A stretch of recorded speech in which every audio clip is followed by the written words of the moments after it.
กตัญญูรู้คุณท่านสำคัญนัก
ก็แสดงความเสียใจตัวเองเนาะซึ่งจะได้ก็ตามบรรดาท่านผู้ฟังทั้งหลายนะได้รู้ถึงเรื่องการเสียชีวิตเรื่องความตายแล้วนะในช่วงนี้ช่องของเฮานั้นก็คณะครูบาอาจารย์นักจัดรายการต่างๆเนาะโอ้ภารกิจนะบอกว่าเพราะว่าครูบาอาจารย์เขาส่วนมากจะเป็นนักเทศน์นักบรรยายเนาะจะทำธุรภารกิจต่างๆในช่วงนี้ก็หนักหนาป่าป้านนะฉะนั้นก็พระครูโสพลก็เป็นซุปเปอร์ซับ ในช่วงนี้ซุปเปอร์ซับนะแต่จะได้ก็ตามบรรดาท่านผู้ฟังทั้งหลายก็มีความยินดีนะเพราะว่าบ้านเมืองของเราก็เริ่มที่จะก้าวหน้าไปด้วยดีเพราะว่าจะเป็นเรื่องการเศรษฐกิจเรื่องการปกครองเรื่องการอย่างสิ่งทุกอย่างนะเพราะว่าเราบ่สามารถที่จะจ้าได้นะวันเวลามันผ่านไปนะความจริงนี่ประเทศไทยเขาเนี่ยโอ้มีทุกสิ่งทุกอย่างเมื่อ10 กว่าปีก่อน พระครูโสพลปริยัติเนี่ยได้มีโอกาสเดินทางไปกับท่านอาจารย์พระครูศรีสิงหวิเทศนะผู้ช่วยเจ้าอาวาสวัดพระสิงห์วรมหาวิหารในรูปหนึ่งเนี่ยพวกเราไปสหราชอาณาจักรไป UK ไปอังกฤษนะเพื่อที่ต้องการที่จะนำหลักธรรมพระพุทธศาสนาเอาไปเผยแพร่ในแถวยุโรปนะก็สปายย่ามคนละแกนนะวันก็เดินอันเสาะความจริงก็มีคณะสัตยาญาติโยมเป็นอยู่นะคณะสัตยาญาติโยมพี่น้องเจ้าไทยเขาเนี่ยนะแต่เขาก็เดินเอวอีกแล้วนะเดินไปเหมือนกับเสาะหาบ้านเจ้าบรรดาท่านผู้ฟังทั้งหลาย เพื่อที่ต้องการที่จะเจ้าที่ไว้เป็นสถานที่ทำบุญสุนทานคณะสัตยาญาติโยมมาพบมาเจอกันเนี่ยแต่ผลจะได้มันก็ตึงเดินไปหลายวันมาก่อนแต่ก็ยังบ่ได้สักเตือนะผลสุดท้ายก็อันความจริงก็คุณโยมโทนี่นะกับคุณโยมขวัญจิตคาร์ลก่อนเนี่ยเพิ่นก็ยันอยู่เมืองลันคอนเนาะใกล้เมืองแมนเชสเตอร์นะเพิ่นก็ใจบอกว่าใจบ้านโยมนี่แหละเป็นสถานที่ในการพบปะกับพี่น้องพุทธศาสนิกชนนะ ฉะนั้นก็เลยใจพื้นที่ยึดบ้านคุณโยม ห้องโถงคุณโยมเป็นห้องใกล้กับ สถานที่ประกอบพิธีกรรมก็คือเหมือนกับศาลาประเรียนบ้านเฮาในบรรดาท่านผู้ฟังทั้งหลายนะก็ดำเนินมาด้วยความเรียบร้อยในจนปัจจุบันนี้ก็ได้เกิดขึ้นวัดประสิงห์ยูเคนะที่เมืองลันคอนนะใกล้กับเมืองแมนเชสเตอร์นะติดต่อกันนะใกล้ๆกันนะจนถึงปัจจุบันนี้ก็10 กว่าปี ก็มานึกถึงว่าโอ้นะครั้งหนึ่งในชีวิตนะที่เราได้เป็นพระสังฆเจ้าในต่างพระพุทธศาสนาได้มีโอกาสเดินต่างทำงานเผยแผ่พระพุทธศาสนานะในรูปแบบต่างๆอย่างวันก่อนก็เช่นเดียวกันเมื่อวันที่เมื่อวันที่19ก็นะก็ได้ร่วมกับภาคีลานุปถาบอกว่าจะเป็นประเทศไทยประเทศพม่าประเทศลาวประเทศเขมรประเทศเวียดนาม5 ประเทศบรรดาท่านผู้ฟังทั้งหลายก็ได้สัมมนาอบรมสัมมนาเชิงปฏิบัติการเกี่ยวเรื่องกับการพัฒนากุฏิชีวาภิบาลเพื่อการ ดูแลพระสงฆ์ผู้สูงอายุแล้วก็พระสงฆ์อาพาธนะโรคระบบประสาทนะที่มีภาวะพึ่งพิงสำหรับภาคีลานุปถากอาเซียนนะดูบอกว่าพม่าเขมรไทยลาวเวียดนาม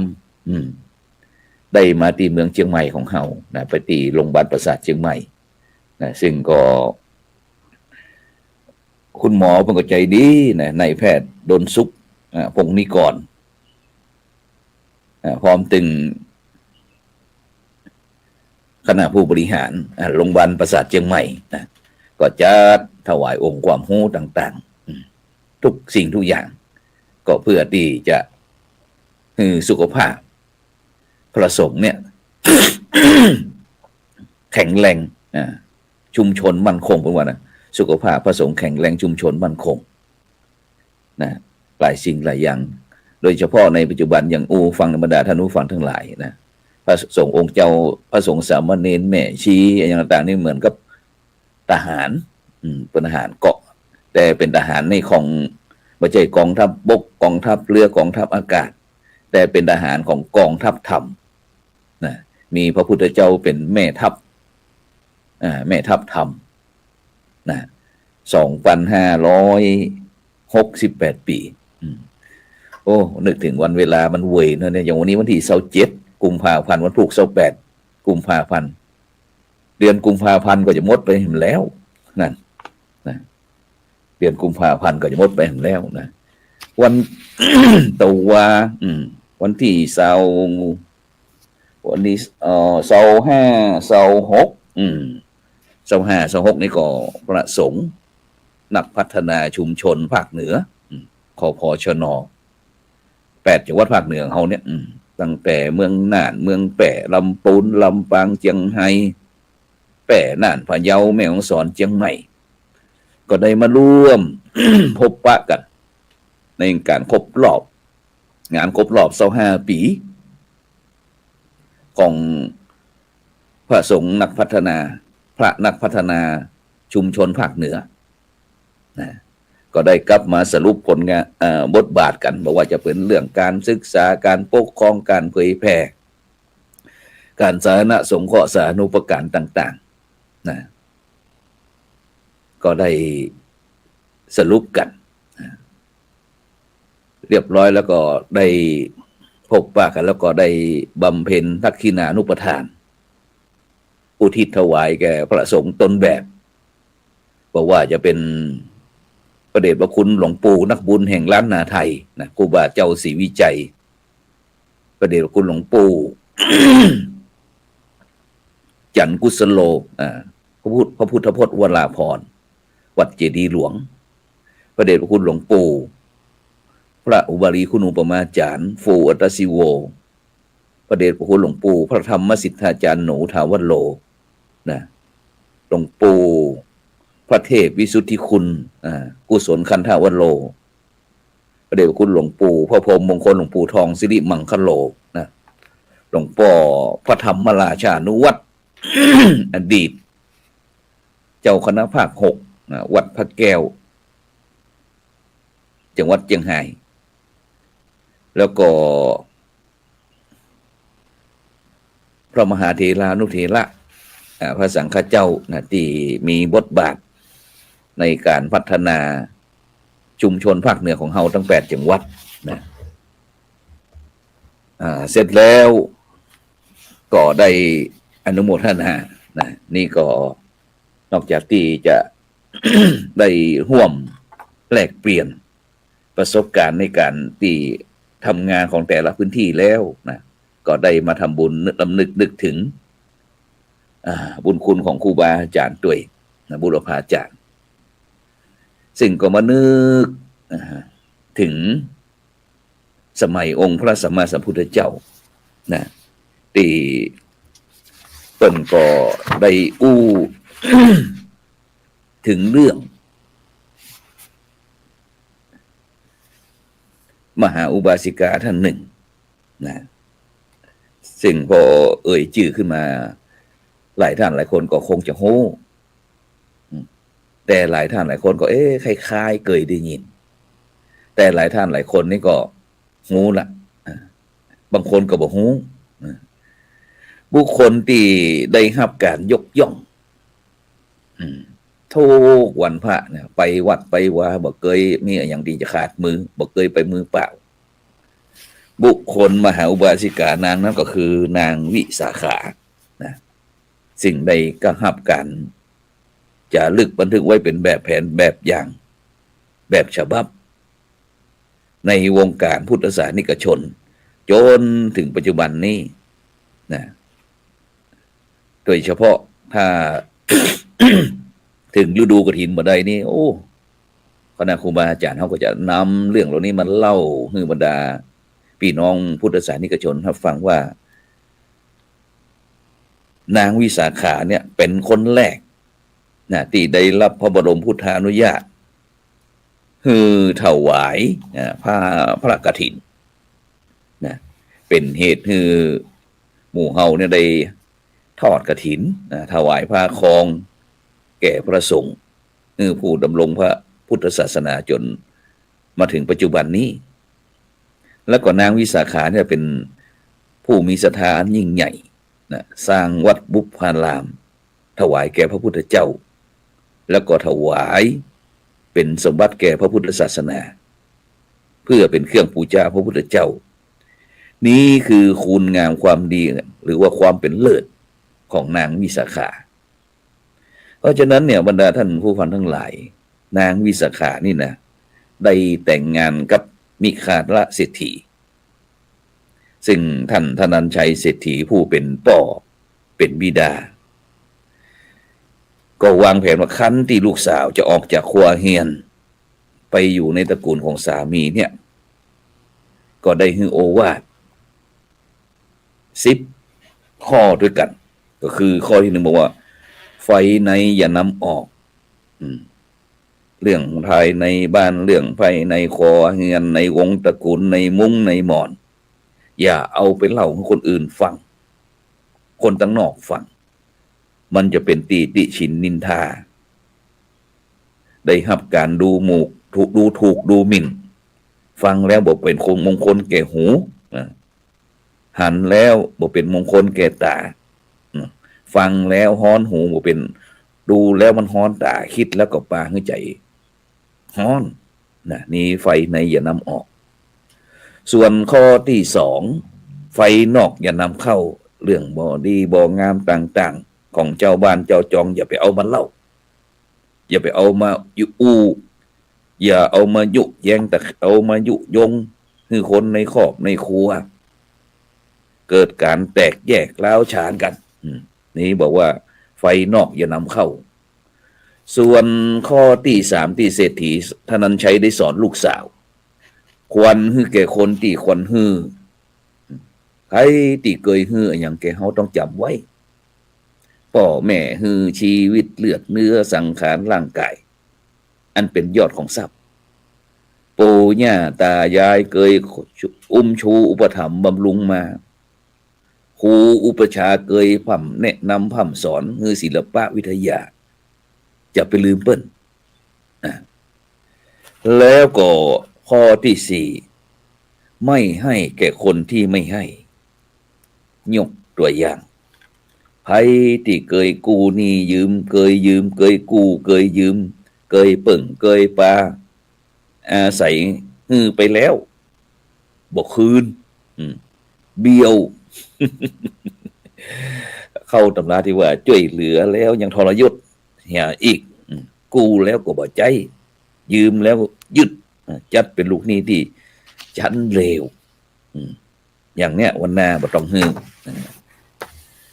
ข้อที่ห้าให้แก่คนที่ทั้งให้และไม่ให้ซึ่งหมายถึงญาติมิตรพี่น้องบางคนที่บ่เคยฮื้ออย่างแก่เฮาบางคนก็เคยฮื้ออย่างแก่เฮาแต่ในฐานะที่เป็นญาติเป็นมิตรเป็นสายโลกสายเลือดสายฮักจะใจจืดใจดำก็บ่แม่นเพราะฉะนั้นเนี่ยจึงต้องส่งข้ออนุเคราะห์ฮือยืมหรือว่ายกให้โดยไม่เอาคืนกันง่ายหมายความว่าให้แล้วให้เลยอย่างเนี้ยเปิ่นฮ้องว่าให้แก่คนทั้งที่ให้และไม่ให้ได้แก่การสงเคราะห์ญาติดูนี่5ข้อนะข้อที่6คำสอนพึงนั่งให้เป็นสุขเป็นสุขจะได้คือนั่งฮือเหมาะแก่สถานะภาวะการละเทศะเป็นผู้น้อยอย่าไปนั่งหน้าผู้ใหญ่อย่าไปล้ำหน้าเป็นว่านะเป็นสะใภ้อย่าไปนั่งหน้าแม่ผัวพ่อผัวเป็นภรรยาอย่าไปล้ำหน้าสามีเป็นละอ่อนอย่าไปล้ำหน้าคนใหญ่ถ้านั่งหูจักฐานะภาวะแล้วมันก็บ่มีปัญหา มีแต่ความสุขแล้วก็คำสอนข้อที่7นะพึงนอนให้เป็นสุขนอนจะได้ให้เป็นสุขตามวิสัยของลูกไปหรือว่าลูกสะใภ้เนี่ยจะต้องดูแลปฏิบัติพ่อผัวแม่ผัวให้เรียบร้อยเนี่ยก่อนท่านได้พักได้ผ่อนเนี่ยก่อนได้รับได้นอนตรวจตาความเรียบร้อยฟืนไฟประตูบ้านปิดหรือยังมาเข้าหรือยังนี่นะ เป็นต้นแล้วก็พักผ่อนภายหลังนะโบราณเป็นว่าสอนไว้ว่าตื่นก่อนนอนที่หลังพึงเฝ้าหับใจนี่คือคำสอนข้อที่7ของธนัญชัยเศรษฐีสอนลูกสาวนางวิสาขาส่วนข้อที่8พึงบริโภคคือเป็นสุขกินจะได้ให้มันเป็นสุขคือกินอย่ากินก่อนคนใหญ่ต้องจัดการให้ท่านได้รับประทานเนี่ยก่อนให้ท่านได้ทานได้ฉันได้กินให้เรียบร้อยแล้วก็ค่อยๆกินค่อยรับประทานบ่ใจว่าเหลือซากเหลือเด่นไว้ให้เปิ้นลูกบ่ควรกินก่อนพ่อก่อนแม่ลูกศิษย์บ่ควรกินก่อนครูบาอาจารย์ลูกหลานก็บ่ควรจะกินก่อนปู่ย่าตายายหรือว่านอกจากที่ท่านจะอนุญาต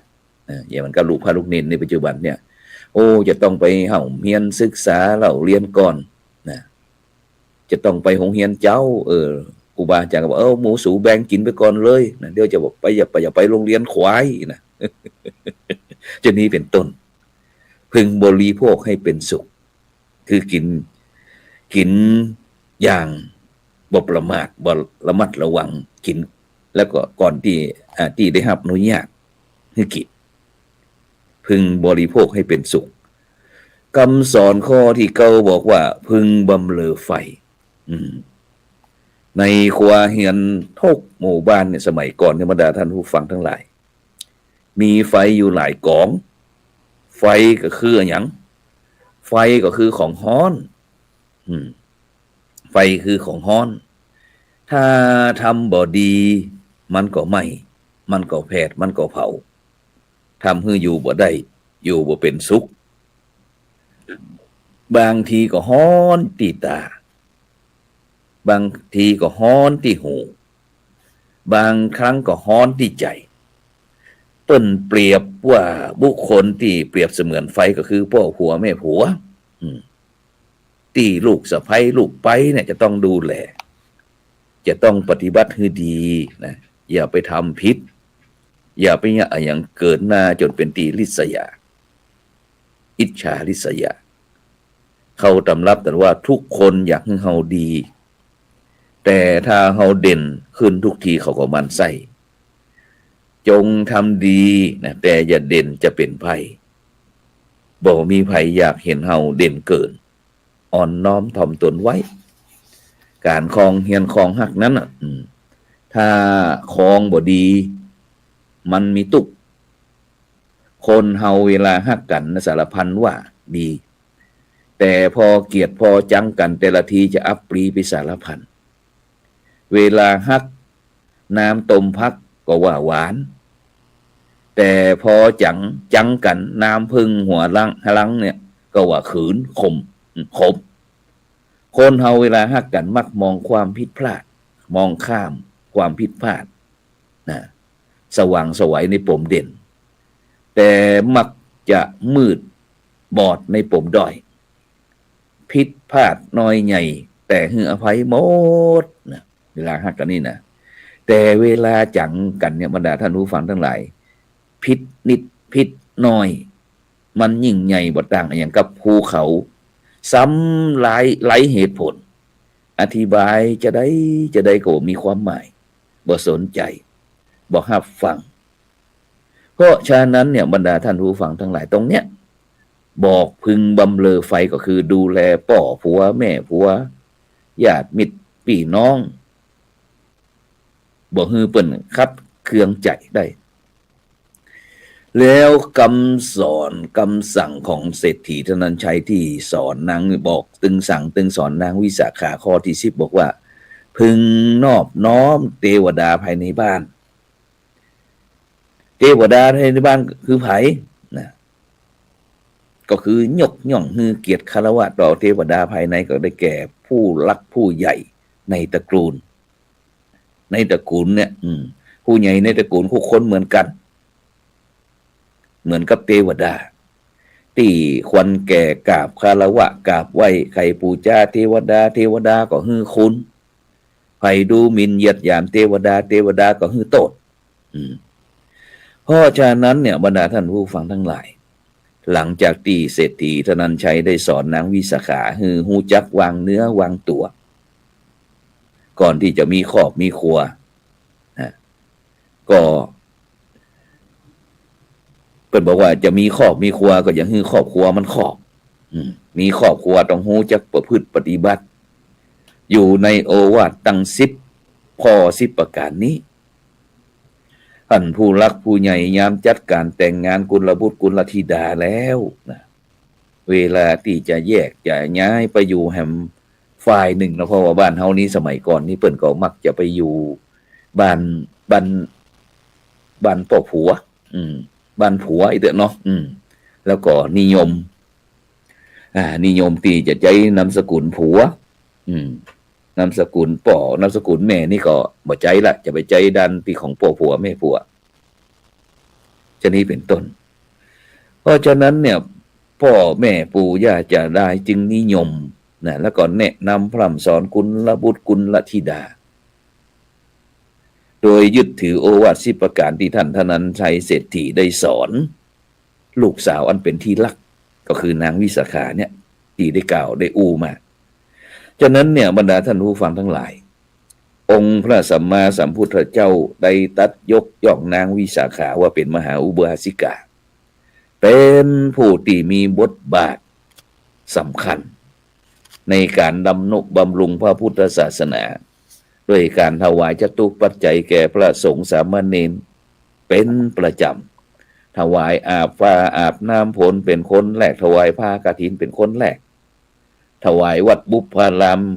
ฮือกับพระพุทธเจ้าและก็พระสงฆ์ข้าเจ้าในได้จำพรรษาประวัติของนางจึงจดจารึกจนมาถึงปัจจุบันนี้ เพราะความดีความงามที่นางวิสาขาได้สร้างสมอบรมไว้พระพุทธเจ้าจึงได้ตรั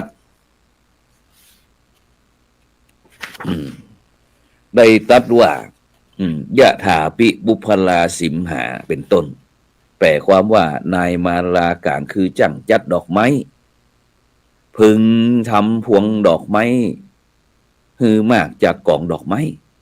นะคือเป็นมะลิก็เอามาล้อดอกมะลิก็เป็นร้อยเป็นพวงมาลัยทำพวงดอกไม้ฮืองดงามฮือสวยงามฮือนักผู้ที่ร้อยมาลัยหรือร้อยดอกไม้ฮือเป็นพวงจะปูจา